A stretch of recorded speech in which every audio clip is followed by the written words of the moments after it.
One organization is using theater to fight oppression. How? Let's learn together. Welcome. I'm Samantha Diliberti, founder of the social impact hub Orange You Going, and this is Progress Through Purpose.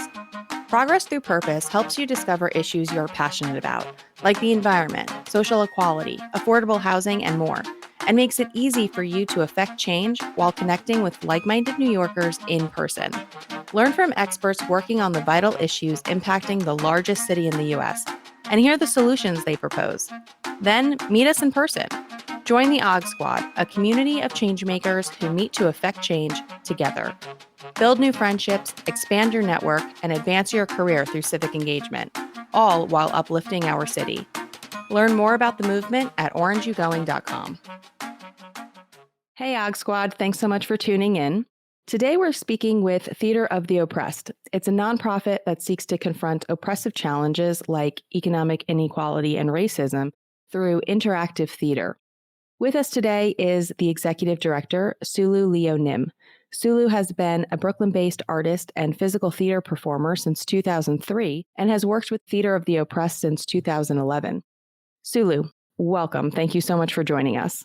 Thank you. Excited to speak with you today. I was also very excited to have Theater of the Oppressed speak with the OG Squad because your work is really unique and the way you're approaching your work is really unique. But let's start at the beginning.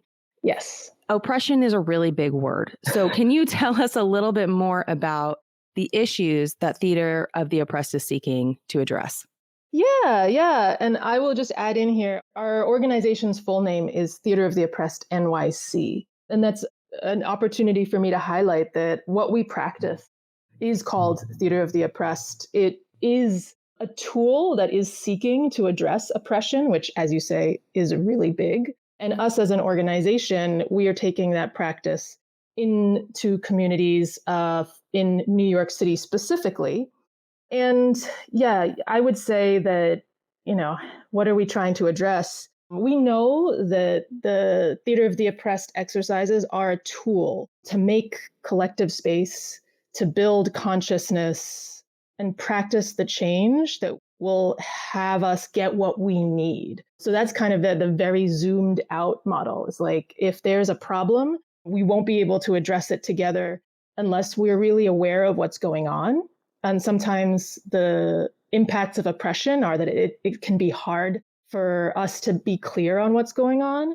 And then how do we work together to get what we need? And that might be, in the scope of the forms of oppression our groups are addressing, an immediate need, like immediate community support.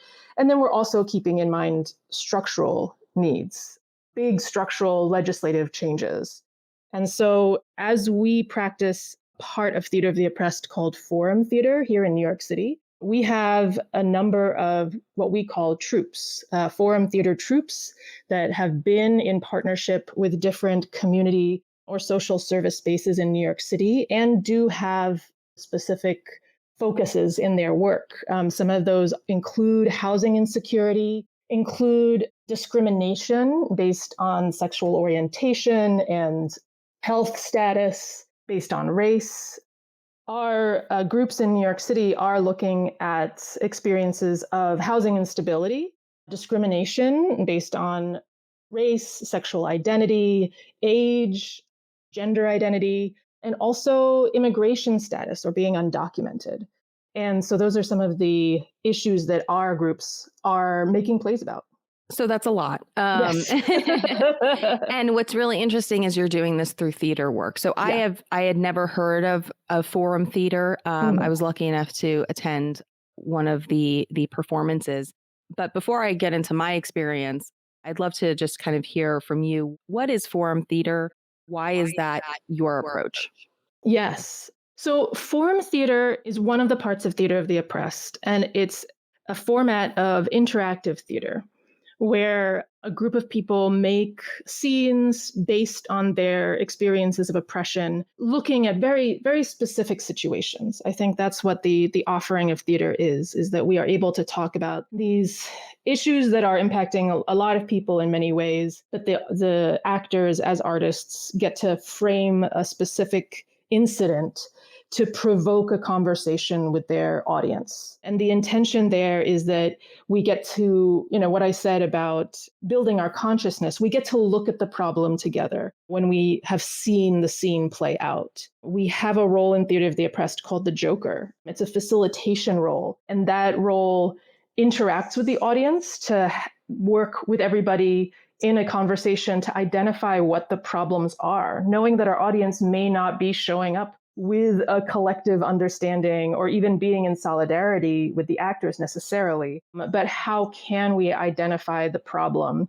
and the need? And then we use improv.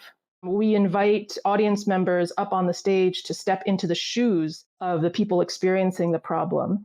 And if they have an idea or a strategy for how to change the situation, we ask them to play it out. And that is, for us, that's like being in a laboratory, right? Being able to try and experiment. We actually are very cautious with the idea of the idea of solving the problem, because we have found that framing puts a lot of pressure on people in the moment to try to fix it all. But we ask people for their tactics. And then after each improvisation, and we call those interventions, we also debrief those with the whole group, with the actors and with the audience, to say, okay, what happened? What changed? Did we get closer to this person getting what they needed, and how? And then thinking about, like, how do we do that in the real world? Who is able to enact that change? And also, does that actually support the person who has the need? And that is the scope of forum theater. And I kind of want to name that there are some important steps in building forum theater. The actors come together and they practice some of the other activities in Theater of the Oppressed. We start with what we call demechanization games, which are often games that are very familiar feeling to people who do theater, because they are improv or they are exploration. And we bring in the specific intention of, how do we act in our lives and why? And when are we maybe acting in a way that isn't helping us? So building our own awareness of ourselves, using then our own theater exercises to start sharing stories. And that becomes the foundation of the group deciding which story do they want to frame in a forum play to present to communities in New York City.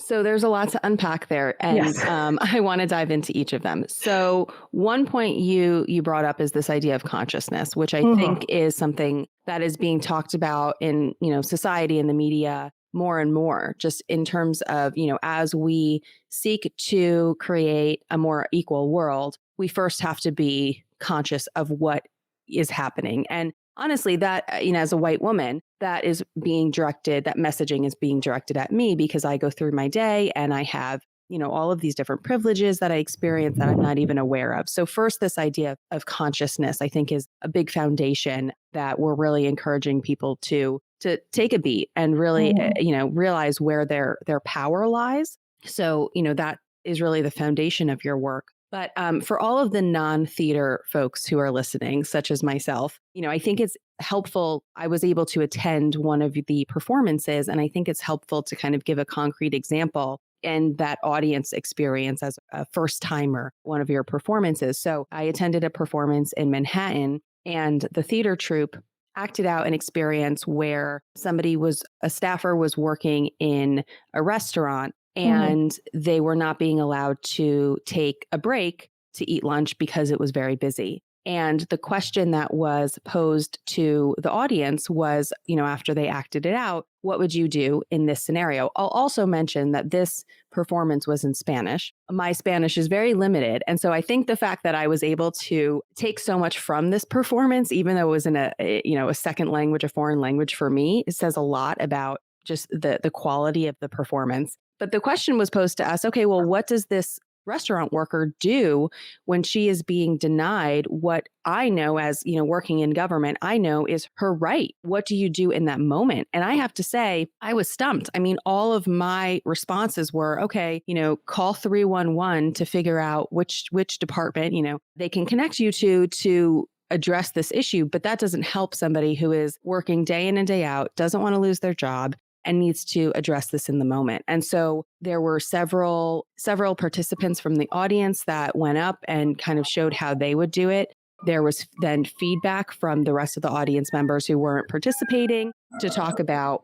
There was then several audience members who weren't participating, who were able to come in and talk about, what they thought worked and what didn't in that scenario. So I really walked away from that performance with a lot of learning. And I learned in a way that I never really had before. It's very different to be in the moment, as you said, doing a trial and error of what works and what doesn't versus just reading something on a page or even knowing the laws and having a better understanding of what people are experiencing day in and day out of their lives and working through with a group of people to kind of brainstorm, okay, what do I do here? And doing it before it happens, hopefully, so that you're prepared when that example comes up, in your day-to-day life. Yeah, yeah. I mean, well, I think maybe you just nailed why I think forum theater is so powerful, because I do think being able to have that conversation about what can we try in this situation, and then really expanding an audience's understanding depending on their own experiences of what's possible and what isn't and why, is what's really exciting. I have been present in those type of forum situations where when there are people present who live themselves in the same situation as the person in the scene you described, like the person who's being denied rest and a break. And really, it's hard for her to fight with an employer because she's undocumented or she really needs the job, right? That's a hugely vulnerable position. I have been able to be in spaces where people who share that experience can get really into the tactics of how they can get some rest or get the employer to listen or something in a way that's very immediate, isn't always maybe necessarily the most kind of, that's where we get into tactics where people are like, oh, is that okay to do? And people can debate like, well, like, look, if she just needs a break, like this is how you get breaks. But then for audience members who have never been in that situation, it really, I've heard so many people talk about how impactful it is to see the gap between what people think is offering protection to people, such as laws or policies, and then the spaces where if there isn't effective enforcement of those policies, or if there isn't a distribution of power so that, in this case, employees can really advocate for what they need, then those needs are not getting addressed, even if there is a law and even if there is a policy. So that's why I think our forum performances have been really exciting in New York City. And I see it as a tool that can be applied in a wide variety of kinds of audiences. We can apply the tool in a space that's predominantly an audience made up of folks who are experiencing the problem so that they gain their own better collective understanding of how they want to move forward and how they can support each other. And then as we expand into wider communities or even into something which is called legislative theater, which is using the forum to invite policymakers to write laws or change policies in response to the play, then we are making sure that we highlight from the perspective of the people experiencing the problem, how are they really getting what they need? This episode is brought to you by City and State Media, New York's premier outlet for New York politics and policy. Subscribe to the must-read daily newsletter, First Read, at cityandstateny.com. First Read is the quickest way to stay up to date on NY's biggest political and policy news. Always be in the know. Visit cityandstateny.com to learn more. Right. And how can we fill that gap that you mentioned between, what people are experiencing and what the law is attempting to correct or in some cases prevent. So for this troupe, I was on the Lower East Side. Can you talk a little bit more about how the troops are structured? Can anyone get involved? Do you have to have a professional acting background? I'm sure we have some artists listening who ears are perked up. So can you talk a little bit more about the troops and how those are put together? Yes. The troops are put together predominantly in relationship with another organization or community space. So typically becoming a part of that group means also being a community member in that space. For example, we have had a long-term partnership with Housing Works, which is an organization in New York City who has for a long time supported folks whose lives are impacted by HIV/AIDS, both via political advocacy and through support services. So when we are, that troupe has existed for 10 years. The troupe members change, but that space is open to folks who are members of that organization's community. And then we have a couple groups that are made up more of folks who have been participating in some of our other spaces and have a lot of experience, and their work is expanding a bit, like thinking about how we can expand the reach since they have so much experience with the format. Some of our community spaces are a little more open, but have some parameters around who is invited in. For example, we have a group that meets at the Red Hook Community Justice Center, and that's a youth space. And it is focused on young people who are living in the neighborhood, kind of in the range of 16 to 21-ish. However, that space also provides a number of services to young people in other parts of the city. So it's not exclusive to folks who live in the neighborhood. I would say our main way for people living in New York City to start acting with us is really to start showing up at the forums. Then you will get to act and try. And something we are excited about is that we also have just released a book. It's called the Wild Card Workbook, and it's a practical guide to jokering forum theater. And that's an offering for people, if they're really excited by the forum, to learn more about it and how to facilitate it and maybe make it happen in their own spaces. And there are a number of other groups and theater organizations in the city who are exploring forum theater in their own spaces as well. Great. And one thing I wanted to kind of skip back to a little bit is this idea of legislative theater, because when we were talking just about, my experience and the gap between what's happening day to day and the laws, I thought we should invite elected officials to come and see this firsthand. And you're already doing that, which is great. So what's kind of a little different maybe about legislative theater, and how does it impact both advocacy and lawmaking as well as voting and civic engagement? Yes. So Theater of the Oppressed is a set of exercises that comes via being created by a Brazilian theater director. His name was Augusto Boal. And legislative theater came about because he actually ran for city office in Rio and won.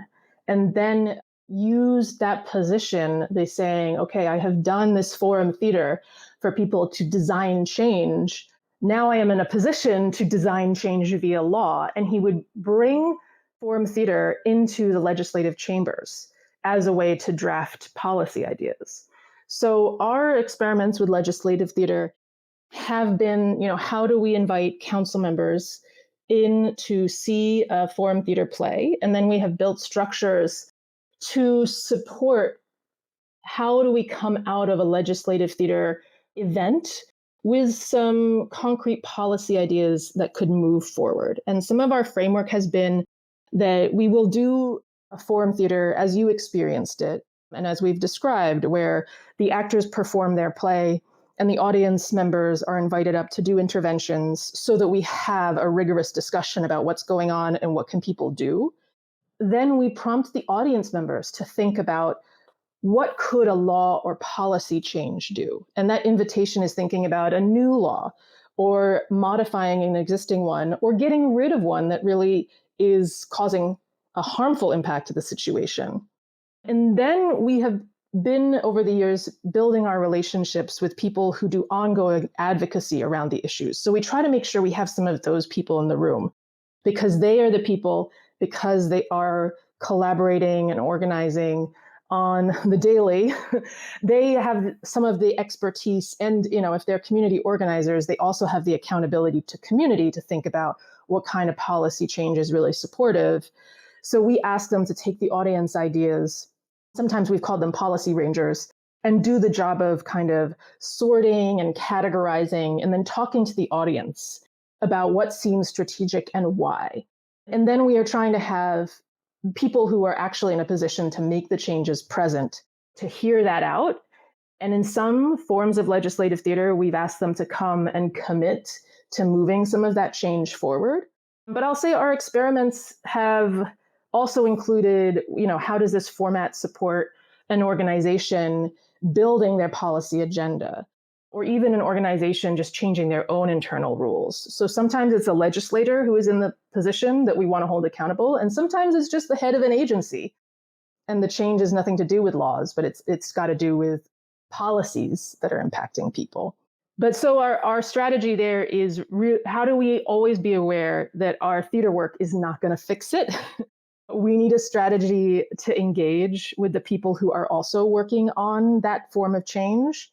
And what we think is exciting about our offer is that it does bring in a different way for people to participate, where they can feel present, where they can feel connected, where they maybe don't feel like they have the pressure of, oh, I'm talking to a very important person, but inviting those people with power to be observant of all of that and accountable to what they hear in the community space. Right. And it's that raising consciousness, right? That idea of making sure that everyone is aware in a workspace, for example, if you're talking to an agency head, of what others are experiencing. I think that when working in government, it can be very easy to kind of look externally and say, okay, what can I fix externally? But there is this need to also reflect internally. What is the organization that I'm overseeing experiencing, and what are my employees experiencing on the day to day?